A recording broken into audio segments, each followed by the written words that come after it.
सकते।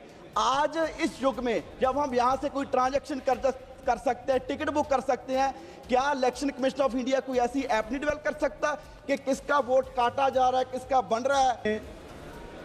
गर्व है कि भारत आज दुनिया का सबसे बड़ा लोकतंत्र है, क्योंकि जब भारत आज़ाद हुआ तो बहुत से जो विकसित देशों के लोग थे, रामचंद्र गुहा ने भी अपनी किताब इंडिया आफ्टर गांधी में लिखा है, उनका कहना था कि भारत कभी भी एक साथ नहीं रह सकता, लेकिन हम अनेकता में एकता में विश्वास रखते हैं और हमें गर्व है कि आज इतने सालों के बाद भी भारत 140 करोड़ लोग एक झंडे के नीचे इकट्ठे हैं। लेकिन सभापति जी, विश्वास देश के लोगों का ऐसे नहीं बना, इससे बनने के लिए सालों लग गए और वो विश्वास इलेक्टोरल सिस्टम पर है, इसीलिए विश्वास बना। लेकिन पिछले कुछ समय से देश के लोगों का इलेक्टोरल सिस्टम से विश्वास उठता जा रहा है। आज सवाल सिर्फ एसआईआर पे नहीं है, आज देश के लोगों के मनों में कितने सवाल है। सबसे बड़ा सवाल तो कि जी हमारा वोट कहीं चोरी तो नहीं हो रहा, वो तो चलो सिर्फ एक सवालिया चिन्ह है, चोरी हो रहा नहीं हो रहा वो बात की बात है। लेकिन सभापति जी, उसका क्या जो लोगों की आंखों के सामने उनका मैंडेट चोरी हो रहा है। मैंडेट चोरी नहीं, मैं कहूँगा कि मैंडेट पे डाका डाला जा रहा है।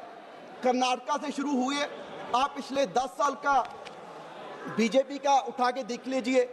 कर्नाटका में पहले सरकार तोड़ के बनाई गई, उसके बाद नॉर्थ ईस्ट तक कितने ऐसे प्रदेश, इवन अरुणाचल प्रदेश में तो कांग्रेस की 47 सीट थी 60 में, वहां पर भी अपने सरकार तोड़ दी। महाराष्ट्र में तो 2 बार तोड़ दी। और देखिए, क्या उन देश प्रदेशों के लोगों के साथ ये धोखा नहीं, बेइंसाफी नहीं, जिन्होंने वोट डाला कहीं और सरकार बन गई इन लोगों की। सभापति जी, आज देश के लोगों का विश्वास लोकतंत्र से उठता जा रहा है और जे कोई लोग ऐसे नहीं कि अपनी मर्जी के साथ बीजेपी के साथ चले गए, उन लोगों को ले जाने के लिए लालच दिए गए और जो लालच से नहीं गए उनके अगेंस्ट ईडी का, सीबीआई का इस्तेमाल किया गया। कितनी उदाहरणें हैं, मुझे लगता है अगर मैं सारी पढ़ने लगूं तो कम से कम आधा घंटा लग जाए। अभी एक जनाब महाराष्ट्र के डिप्टी सीएम है, सभापति जी, दर्जनों केस डाले गए, ईडी की रेड, सीबीआई की रेड, जब बीजेपी में आ गए तो सारे केस समाप्त। जनाब असम के मुख्यमंत्री हैं, उनसे कोई ऐसी जगह नहीं छोड़ी गई जहां रेड नहीं की गई, 8-8 घंटे की पूछताछ की गई और आज 10 साल हो गए, बीजेपी में आ गए, सीएम बन गए और 10 साल तक ईडी को जा तक नहीं कि उनसे बुला के एक बार पूछना भी था। एक महाराष्ट्र के और लीडर थे जिनका एयरक्राफ्ट का जो घोटाला था एयर इंडिया का, उसे परचेज करने का, वो भी जब बीजेपी में आ गए तो उनसे कोई सवाल नहीं पूछा गया।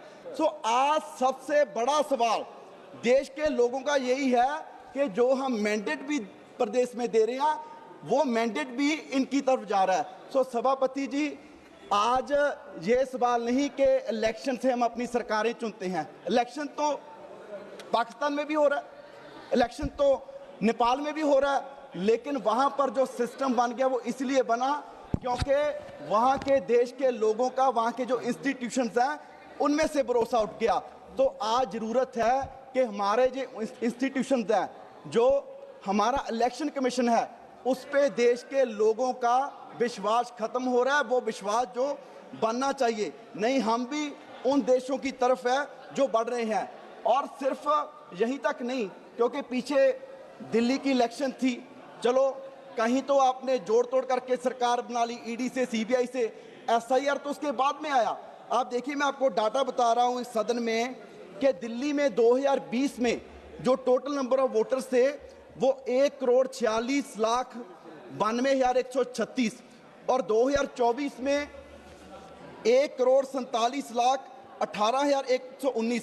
आप देखिए, 4.5 साल में 20 से लेकर 2024 की लोकसभा इलेक्शन तक केवल 25,000 वोट बढ़े। और आप देखिए कि उसके मात्र 6 महीने में तकरीबन 8 लाख वोट दिल्ली में बढ़ गए। सर, 6 महीने में 8 लाख, सिर्फ 2 मिनट, 6 महीने में 8 लाख और 4.5 साल में 25,000।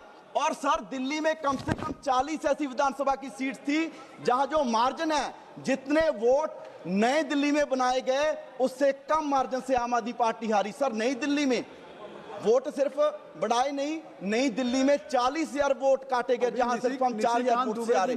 और उसके बाद सर अभी निशिकांत दुबे जी, एक मिनट सर, बिहार की बात कर रहे थे, मैं SIR पे आ रहा हूं सर। बिहार में 65 लाख वोट काटे गए, उन्होंने ठीक है 5-7 सीट गिना दी के जी वहां पर JDU जीत गई, वहां पर कांग्रेस जीत गई, लेकिन सर 150 से ऊपर सीट है। यहां पर जो जीत हार का मार्जिन है, जितने वोट वहां विधानसभा से काटे गए उससे कम का मार्जिन है। सो सर मेरा यही कंक्लूड करिए बेनती है सरकार से कि देश, जो मैंने पहले कहा कि इतने सालों से लोगों का विश्वास बना है, वो विश्वास डेमोक्रेसी में खत्म मत कीजिए। हमारे जो सर, एक मिनट सर लास्ट में, क्योंकि आज अगर हम इलेक्शन कमिश्नर से पूछते हैं ना, मतलब कि इतने बेहुदा जवाब, वो कह रहे हैं कि जी हम वीडियो तक नहीं दे सकते। अखे जी देश की बहू बेटियों की आबरू की उन्हें चिंता है, तो सर यहाँ भी कैमरे खत्म कर दीजिए ना। एक बिल ले आइए कि कहीं कैमरा लगेगा नहीं। आज कहीं कैमरा, कहीं दुकान पे, मुकान पे कहीं नहीं लगा, यहाँ भी लगा है। ये कैसा जवाब है? और दूसरा हम कि जी मशीन रीडेबल हम डाटा नहीं दे सकते। आज इस युग में जब हम यहाँ से कोई ट्रांजैक्शन कर सकते हैं, टिकट बुक कर सकते हैं, क्या इलेक्शन कमीशन ऑफ इंडिया कोई ऐसी ऐप नहीं डेवलप कर सकता कि किसका वोट काटा जा रहा है, किसका बन रहा है, अपनी वो वोटर ID डाल के चेक कर सके? तो सर सिर्फ और सिर्फ आज जो देश में चल रहा है सर, इससे जो आने, सर लास्ट सर कंक्लूड कर रहा हूँ डॉक्टर MP सर, कंक्लूड कर रहा हूँ 30 सेकंड सर। मेरे सरकार से ये विनती है कि आज जो हम कर रहे हैं, कल को ना आप रहेंगे ना हम रहेंगे, लेकिन इतिहास में याद रखा जाएगा कि जो आज बीजेपी की सरकार देश के लोकतंत्र को नुकसान पहुंचाने के लिए कर रही है, अभी भी मौका है कि हम संभले और इस देश जैसे मजबूती से चल रहे हैं।